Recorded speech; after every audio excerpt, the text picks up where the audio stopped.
This is Texas Book Club doing a webinar with author Mary Bryan Stafford. She wrote A Wasp in the Fig Tree. Welcome, Mary Bryan. We're glad you're here. And why don't we start off with you just telling us a little bit about what your book is about. Oh, thanks for having me. I feel like this is a great opportunity. My book is historical coming of age from the point of view of a young girl, an adolescent young girl. And while she expects moving to her uncle's ranch to be a haven, and it is all that, there is an insidious little rumor about the family, about how Lyndon Johnson won the Box 13, the Senate election that launched him into the U.S. Senate. And so she has great fears about her uncle's involvement and also in his involvement in the death of his brother. Okay. So the young girl, her name is Adelie? It's Isabel Martin. Okay. And yeah. And okay. I understand you have some family relationship with the storyline and stuff. So was that the reason for writing it, or what was your background that allowed you to write the story? Well, I grew up in South Texas during the 50s and 60s, and I visited the ranch of my Uncle Atlee and Aunt Hilda, and spent all summers there, most of the weekends, vacations. I absolutely loved it. It was a luxurious place. We had a swimming pool. There were horses to ride, thousands of acres to roam around on. And it was an idyllic time in my life. And my Uncle Atlee was the brother of the infamous George Parr, who was examined for his involvement in the Box 13 voter fraud that launched Lyndon Johnson into the U.S. Senate. So the background was there. And it was a beautiful place. And writing this book, I got to spend, kind of relive my youth there. Although the storyline is quite a bit different, it was a place near and dear to my heart. Okay.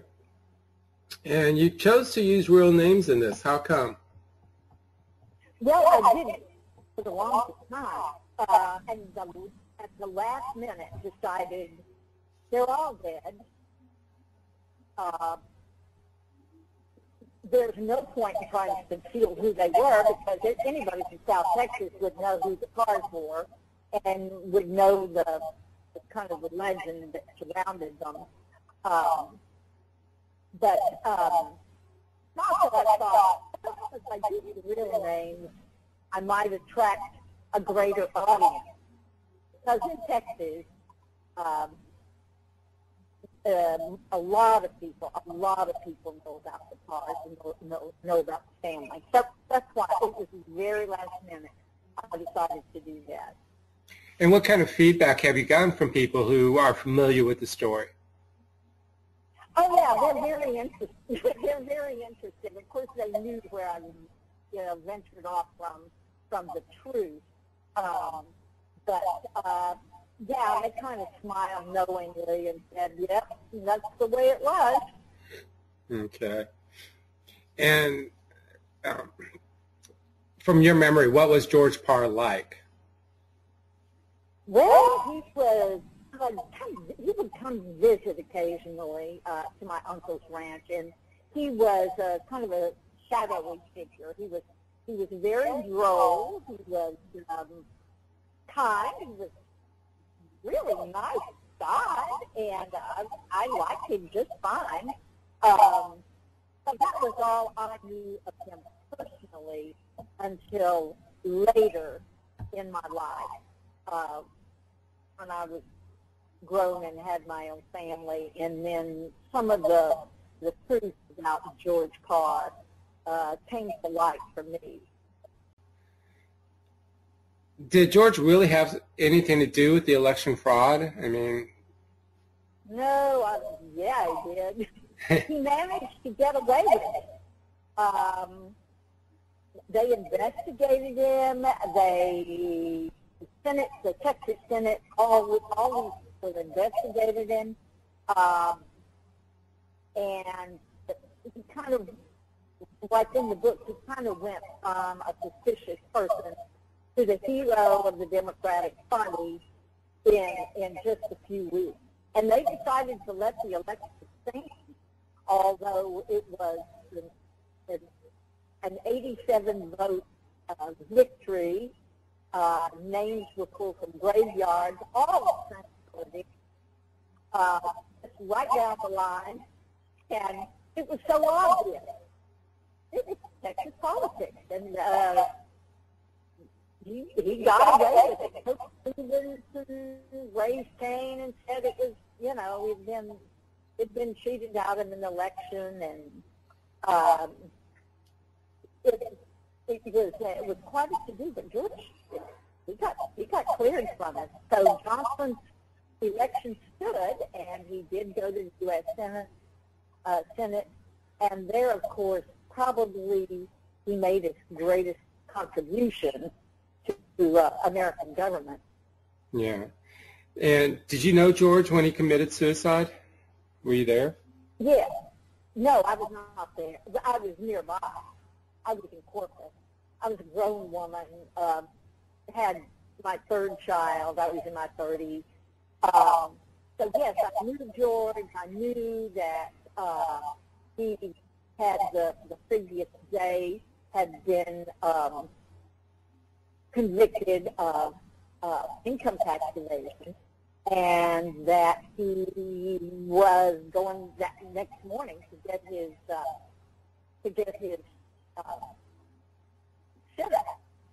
And early rumors, everybody was looking for him that night, and he had driven through town like a bat out of hell, and he had all the guns. He had lots of guns.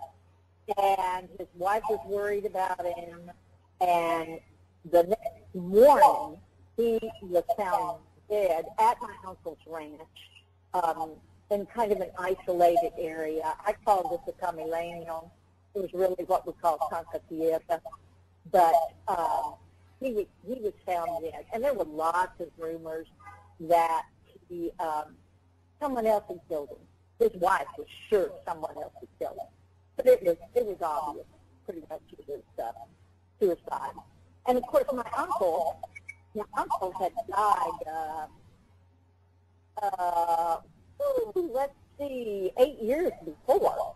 So, when I had my uncle and George having a big argument before George committed suicide, that, of course, did not happen at all. My uncle was long gone by then. Okay. And realizing that you had, of course, a lot of word-of-mouth storytelling about it, the election, the frauds, and all that, all the rumors, did you actually end up having to do a lot of research for this? Oh, yeah, because I'd forgotten a whole lot, and I relied on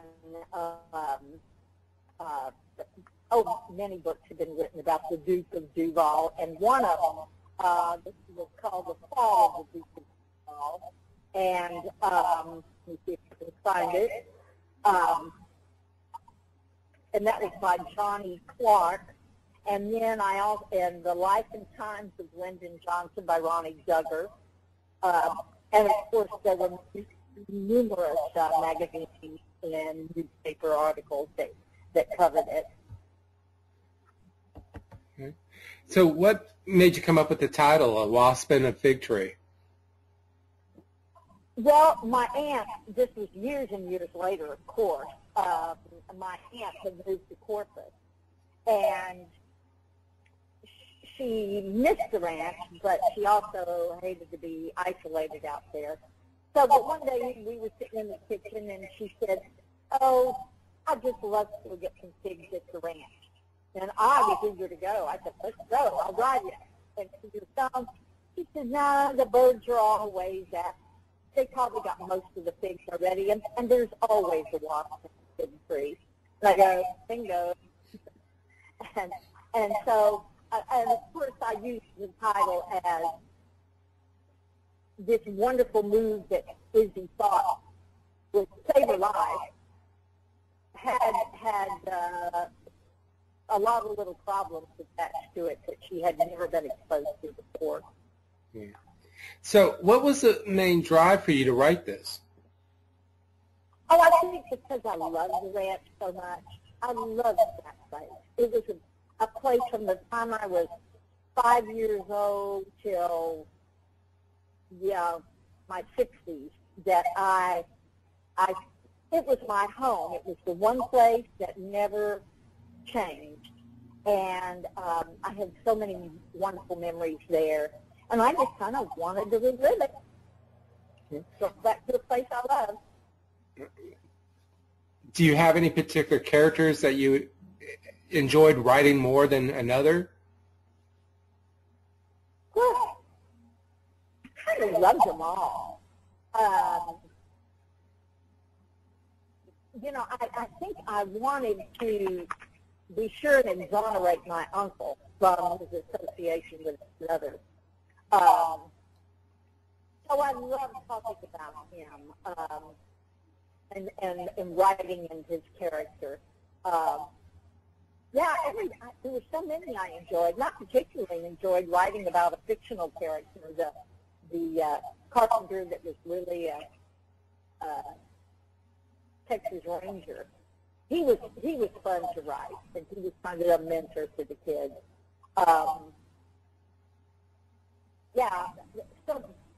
So many of these characters were based on real people who did things real people didn't do. But for me, it was just like getting to relive my youth. Do you plan on writing a follow-up to this, or do you have another story in mind? I do have another story in mind, but it's not a follow-up.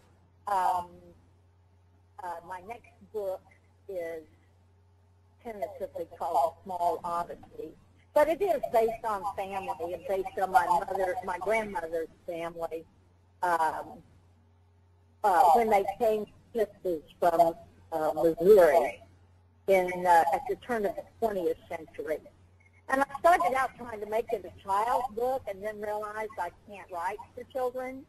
And so now I'm going back and I'm adding a point of view from the mother, who was quite a character. And that's fun to write. I get to imagine what motivated her and what she wanted out of life. And of course, I only saw her once when I was 6 years old. And I'm enjoying life. Okay. Is there anything you want to share with us before we end? Let me think. Oh, yeah, I want to tell you about the real things that happened, because so much of the book was not real things. I certainly compressed 38 years down into 7 years, because George first started his troublemaking in 1948. That was really when the election fraud took place. So decades away from where I put it,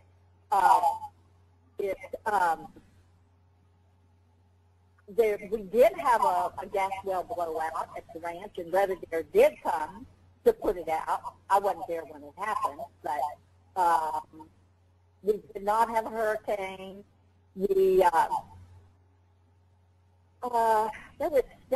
My uncle was burned. I described him as having a lot of burn scars on his face and hands, and he was burned the exact way I described in the book.